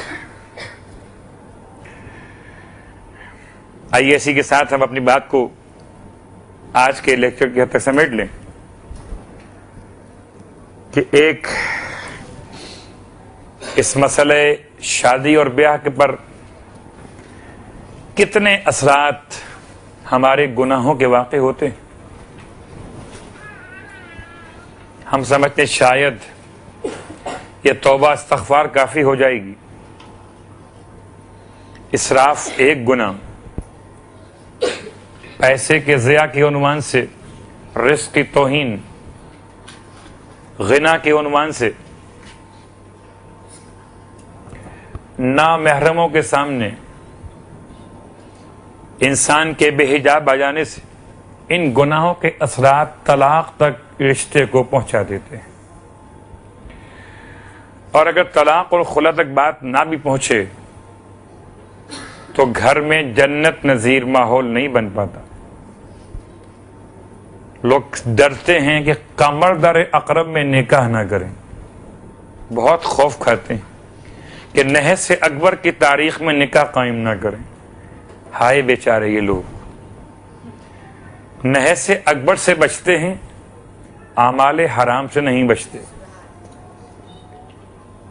قمر در اقرب سے بچتے ہیں، وجود در جہنم سے نہیں بچتے. جتنا مقدس ماحول ہوگا اس تقریب کا، جتنا زیادہ فضیلت کا عنوان قائم ہوگا، اللہ کے رسول نے تو شادی حال بھی بیان کر دیا ہے. کون سے شادی حال میں بہتر رہے گا؟ لوگ اس کا بھی استخارہ کرواتے ہیں، حالانکہ اللہ کے رسول نے تو شادی حال خود ہی بتا دیا ہے. فرمایا اپنے نکاحوں کو مساجد میں قرار دیا کرو. جب رسول بتا کر جائیں سنت بھی انہی کی، حکم بھی انہی کا، تو بہتر ہے کہ شادی حال بھی ان کی مرضی کا ہو. واقعاً مسجد میں جب نکاح قرار دیے جاتے ہیں تو مثل عبادت کے عبادت کا ماحول سمجھ میں آتا ہے. جب ہم شادی حال میں بیٹھ کے کہتے ہیں کہ دعا قبول ہو رہی ہے، ہم صیغہ نکاح پڑھ رہے ہیں، حاضرین دعا مانگے، دعا قبول ہو رہی ہے، لوگ ایک دوسرے کا منہ دیکھتے ہیں، یہ کوٹ پہنے ہوئے، یہ تیار ہوئے، اب یہ دعا مانگیں گے. اگر مسجد میں ہوں گے تو کم از کم جو سرزمین ہے، جو عمارت، اس کا احترام انسان کو کتنے گناہوں سے بچا لے گا. اولاً مسجد میں کوئی مجنب داخل نہیں ہو سکتا، تو ہر نکاح میں آنے والے کو لازماً طہارت اختیار کرنا ہی پڑے گی. مسجد میں بیٹھ کر کوئی توہین مسجد کے عنوان سے کچھ نہ کھا سکتا ہے نہ پی سکتا ہے. ایسا کھانا اور پینا اس سے مسجد کی توہین ہوتی ہو. اسراف سے بچ جائیں گے، تمام لغویات سے بچ جائیں گے، اور انشاءاللہ برکتیں ہی برکتیں ہوں گی. ان تمام دعاؤں کے ساتھ جو اس وقت مانگی جا رہی ہوں، طرفین کے لیے ہوں یا اطراف والوں کے لیے، تو آئیے ہم بھی اطراف کے اعتبار سے دعا کرتے ہیں کہ پروردگار ہمیں اسلامی اعتبار سے مسائل کو سمجھنے اور اس پر عمل کرنے کی توفیق عطا فرمائے. اپنے معاشرے میں، اپنے خاندان میں محبت اور شفقت کے ساتھ سیرت معصوم کے اعتبار سے پیغام معصوم کو عام کرنے کی توفیق عطا فرمائے. پروردگار ہمارے ممبر کی، ہمارے اہل ممبر کی اصلاح فرما دے تاکہ معاشرے کی اصلاح ممکن ہو سکے. کوئی سوال اگر آپ کے ذہن میں آج کے درس سے متعلق ہو تو چاہیں تو اس وقت پوچھ لیجئے، ورنہ اگلی کلاس میں پوچھ سکتے ہیں. سر اکثر لڑکیوں کی شادیاں اس وجہ سے نہیں ہو رہی ہوتی، رشتے ان کے بہت آتے ہیں لیکن ماں باپ بھی کوشش کر رہے ہوتے ہیں، نہیں ہوتی، تو اس جگہ یہی ماں باپ کہہ رہتے ہیں کہ یہ ہمارے بس میں تو نہیں ہے. اس وقت آپ کیا کہیں گے کہ وہ پھر کس کے اختیار میں ہوتا ہے؟ وہ اختیار میں آپ کے اور ہمارے والدین کے ہے. ہم خود اگر نہ کرنا چاہیں تو اور بات ہے، ورنہ عمل میں انسان آزاد اور خود مختار ہے، مجبور نہیں ہے.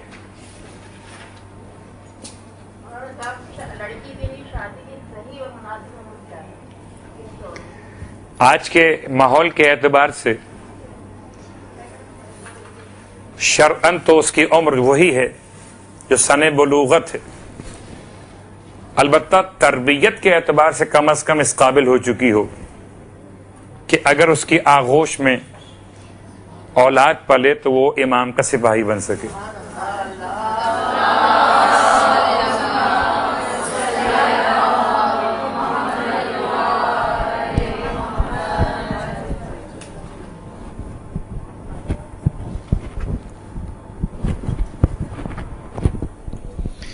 ربنا تقبل منا انك انت السميع العليم بجاه محمد وآله المعصومين برحمتك يا ارحم الراحمين والسلام عليكم ورحمة الله وبركاته. يا مولا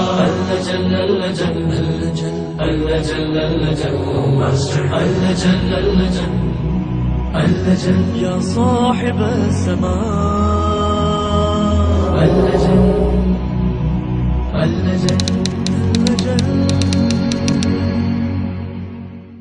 صلی علی محمد وعلی محمد وعجل فرجہ. مدینہ منورہ سے رسول کے نمائندے بن کر مکۃ المکرمہ پہنچے. بظاہر واقعہ فتح مکہ سے پہلے کا ہے. یہ مسلمان مرد وہاں جب اپنی ذمہ داری کو انجام دے رہا تو اس کی ملاقات مکۃ المکرمہ میں ایک مشرک خاتون جس کا نام تھا عناق، عین نون الف اور قاف، عناق سے ہوئی. عناق نامی خاتون مشرک خاتون بھی ہے، گناہگار خاتون بھی ہے، دعوت گناہ دیتی ہے. سلام ہو اس مسلمان مرد پر جو دعوت گناہ کے مقابل اپنے آپ کو روک دیتا ہے کہ اب یہ معاملہ اسلام کے اعتبار سے حرام ہو چکا ہے. فوراً مشرک عورت پلٹتی ہے کہ اچھا پھر ٹھیک ہے، نکاح قائم کر لیتے ہیں تاکہ اسلامی اعتبار سے بھی مسئلہ حل ہو سکے. اور جب مسلمان مرد اس خاتون مشرک کے پیغام کے جواب میں سرکار ختمیہ مرتبت کے عنوان سے کہتا کہ اگر نکاح کرنا بھی ہے تو رسول خدا سے پوچھے بغیر نکاح ممکن نہیں ہے. ٹھیک، رسول خدا کے پاس جب واپس مدینے پہنچے مرشد صحابی اور رسول تو معاملہ پیش کیا کہ مشرک عورت زمانے شرک میں مجھے بہت پسند تھی، اب میں اس سے نکاح کر سکتا ہوں تاکہ اسلامی اعتبار سے یہ ازدواج شرعاً درست ہو جائے. اللہ کا رسول خاموش ہیں. آپ کی خاموشی وحی خدا کے نزول کے عنوان سے ہوا کرتی تاکہ زمانہ یہ نہ کہے کہ پیغمبر خود سے آیات کو بنا کر پیش کر دیتے ہیں. آیت نازل ہوئی اور آیت نے دونوں طرح کے معاملات کو حل کر دیا، یعنی خواتین اور مرد دونوں کے لیے. وَلَا تَنْكِحُ الْمُشْرِكَاتِ بظاہر ایک مسلمان مرد کا مسئلہ تھا، لیکن قرآن مجید خالی ایک مسلمان مرد اولاً مردوں سے مخاطب کہ خبردار تم مشرک خواتین سے نکاح مت کرنا. آیا حکم مطلقاً ہے، حکم مقید ہے؟ مقید کے لیے قید یہاں موجود نہیں، البتہ ایک آسانی خدا نے قائم فرمائی کہ کوئی مشرک خاتون زندگی بھر تو مشرک شاید نہ رہتی ہو، کبھی ایمان بھی لا سکتی ہے. تو کہا کہ وَلَا تَنْكِحُ الْمُشْرِكَاتِ حَتَّى يُؤْمِنَّ. کہ دیکھو مشرک خواتین سے اس وقت تک نکاح مت کرنا جب تک کہ وہ ایمان نہ لے آئیں.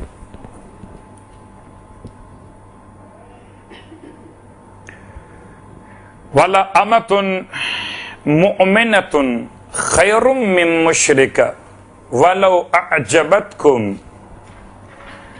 اور ایک خاتون مومنہ ایک مشرک عورت کے مقابلے میں زیادہ بہتر ہے. خدا کا اعلان.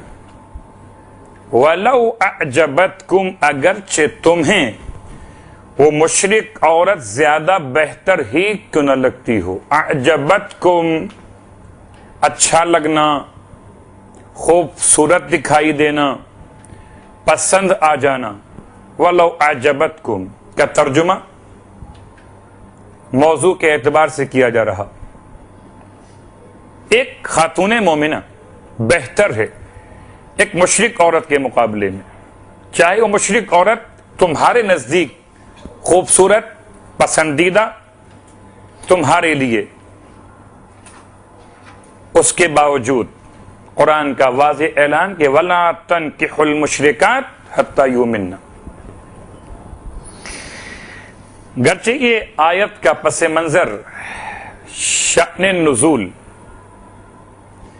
ایک ایسے مسلمان مرد کے بارے میں ہے، اس کا نام ہے مرصد، میم رے سے اور دال، مرصد. یہ مسلمان مرد سرکار ختم یہ مرتبہ صلی اللہ علیہ وآلہ وسلم کے صحابی اللہ جذبات اور خواہشات کی تکمیل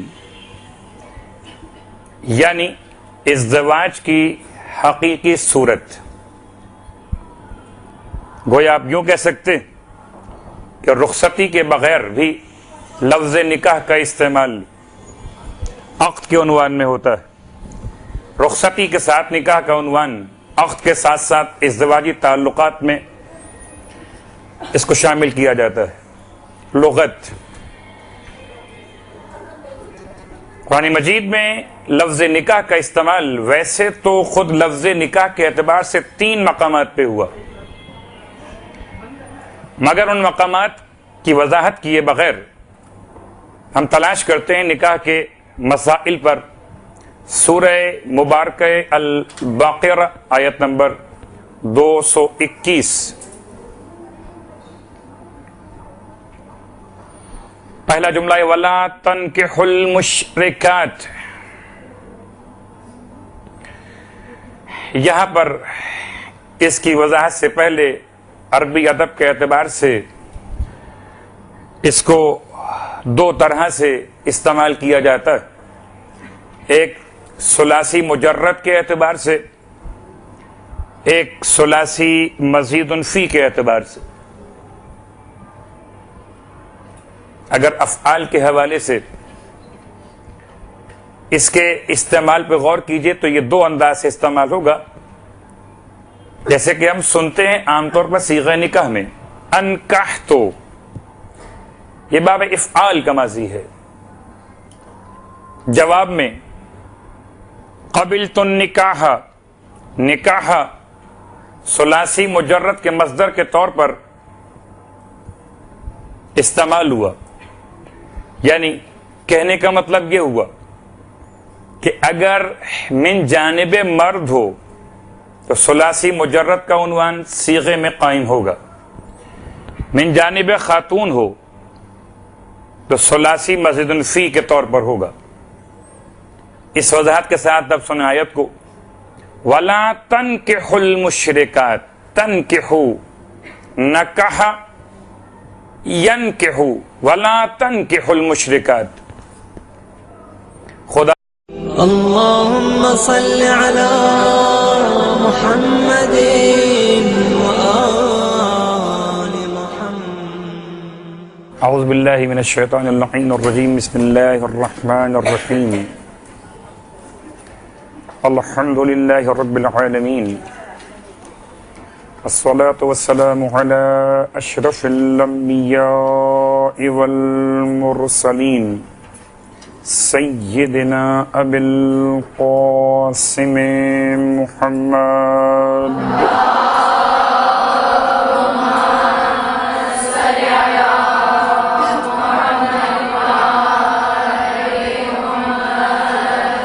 وعلى أهل بيته الطيبين الطاهرين واللعنة الدائمة على أعدائهم أجمعين.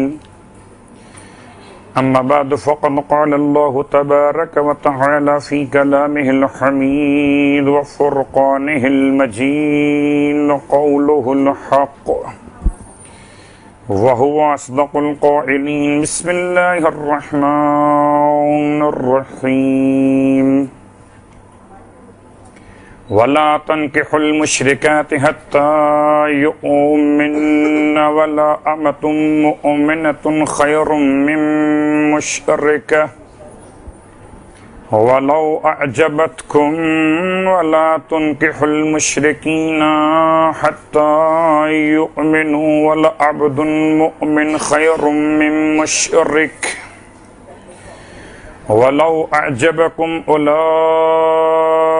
يدعون إلى النار والله يدعو إلى الجنة والمغفرة بإذنه ويبين آياته للناس لعلهم يتذكرون.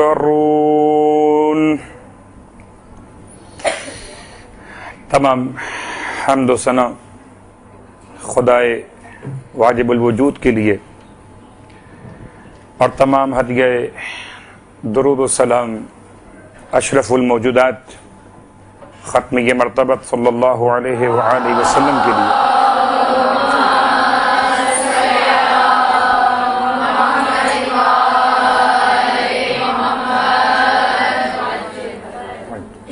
اور آپ کی آل طاہرہ کے لیے. اما بعد، السلام علیکم ورحمۃ اللہ وبرکاتہ. ایتها الطالبات، آپ کی خدمت میں اس عنوان کے اعتبار سے لب کشائی کر رہا ہوں. وہ عنوان معاشرتی اعتبار سے ایک انتہائی اہمیت کا حامل عنوان، اسلامی اعتبار سے اس عنوان کی اہمیت پر تو احادیث اور آیات سے استفادہ کریں گے انشاءاللہ العزیز. یقیناً اس عنوان کے دو پہلو، ایک پہلو سراسر جذبات، خواہشات اور تمناؤں کا، دوسرا پہلو سراسر تعلیم، تعلم اور رضا خدا کے حصول کا. یعنی شادی بیاہ کے مسائل ہوں یا نکاح کا عنوان ہو، اس کے اخلاقیات پر، اس کے فقہی احکامات پر توجہ انشاءاللہ ہمارے عنوان کے اعتبار سے گفتگو میں شامل ہوگی. اولاً لفظ نکاح کے اعتبار سے صرف 2 یا 3 جملوں سے ہم تعریف کرتے ہوئے تمہید کو مکمل کر لیں. نکاح عربی ادب کے لحاظ سے ایک مصدر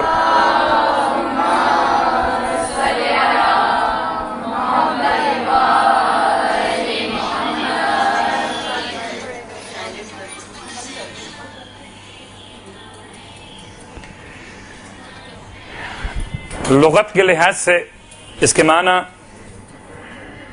2 انداز سے کیے گئے. ایک مطلقاً ایگریمنٹ عقد اور دوسرے کا تعلق